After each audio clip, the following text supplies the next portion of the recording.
ফজরের 4 রাকাত নামাজ 10 মিনিট, আবার 1:30 জোহরের নামাজ আবার 20 মিনিট, তাইলে ওইখান দিয়া 20 মিনিট, এখান দিয়া 30 মিনিট, 10 মিনিট, এই আধা ঘন্টা।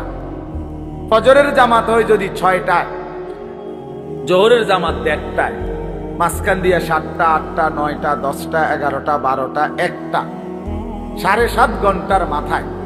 তাহলে 7.5 ঘন্টা বা 7 ঘন্টাই ধরো, ঠিক আছে, 7 ঘন্টা আল্লাহ বলছে বান্দা সামান্য দুনিয়া, কিন্তু যাও সময় বেশি দিছি, যাও তবুও করো, সমস্যা নাই, 7 ঘন্টা করো।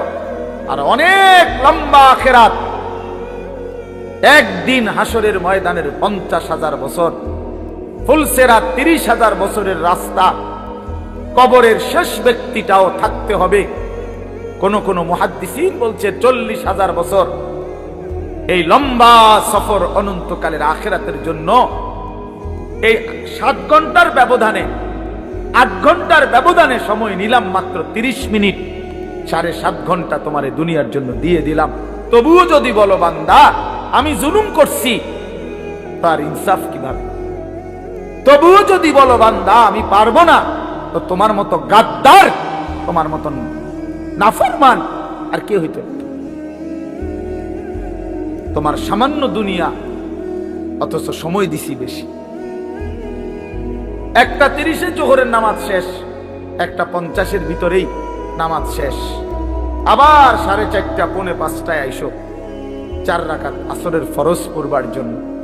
মাঝখান দিয়ে আবারও আমি আল্লাহ তাআলা লম্বা 3 ঘন্টার মতো সময় আবারও দিলাম, যাও আবার মেহনত করো, আবার পরিশ্রম করো, আবার কামাই করো, আবার কামাই করো। 8টা বাজে এশার নামাজ পড়ছো, 6টা বাজে ফজরের নামাজ।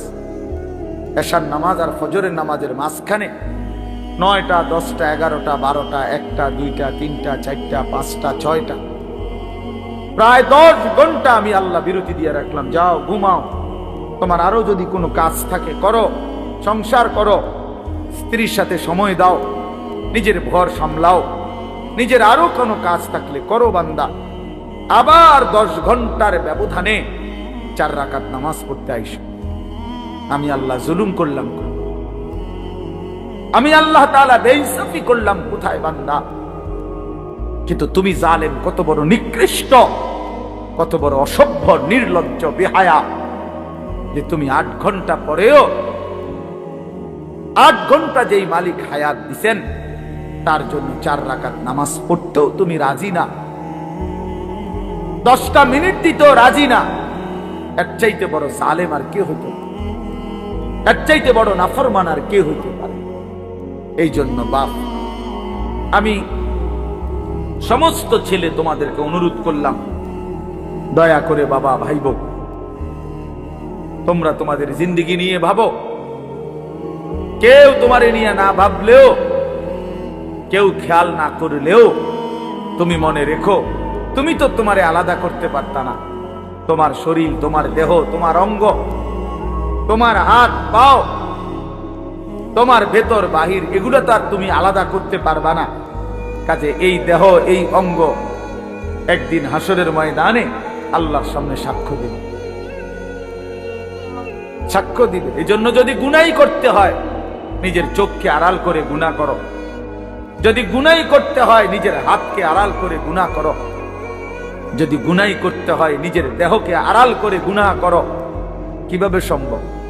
দয়া করে কেউ মোবাইলে, হাতে ধরা মোবাইল ভিডিও বা রেকর্ড করা যাবে না ভাইয়া, এটা নিষেধ করলাম। পরস্পর কেউ কথা বলো না বাবা, বুট বাদামও খাইও না, এটার ভিতরে। বাহিরে যার যা মন চায় করো, আমার কোনো আপত্তি নেই। প্যান্ডেলের সীমানার বাইরে তোমার যেটা মন চায় তুমি উঠে গিয়ে করো, আমার কোনো আপত্তি নেই। কিন্তু চোখের সামনে কথাবার্তাও বলা যাবে না, খামখেয়ালি করা যাবে না। কারো পছন্দ না হলে তুমি উঠে চলে যাও, কোনো অসুবিধা নেই। কিন্তু আমি অনুরোধ করছি ছেলেরা, ভাইয়া, যদি মনোযোগ থাকে, আন্তরিকতা থাকে, তাইলে এমনি তাকাইয়া শোনো। মোবাইলে ছবি ভিডিও রেকর্ড কিচ্ছুর দরকার নেই। এমনি বরকত হবে ভাই, এমনি শোনা দরকার। মাঝখান দিয়ে একটু সময়ের জন্য দুষ্টামি করলে, রসিকতা করলে এতে মনোযোগ থাকে না। আমারও আন্তরিকতা নষ্ট হয়, নিজেরও কোনো পরিবর্তন হয় না। একটি কথা পূর্ণ বুঝবার জন্য ধারাবাহিক মনোযোগ জরুরি, ধারাবাহিক। কোরআনুল কারীমের মধ্যে আছে, আল্লাহ তাআলা বলেন, ওয়াদাক্কির ফাইন্নাদ যিকরা তানফাউল মুমিনিন। এই ছেলে, তোমরা কি বুঝছো মিয়া? না দাঁড়ায় আছো কেন? আল্লাহ তাআলা বলেন, আপনি বারবার উপদেশ দিতে থাকেন।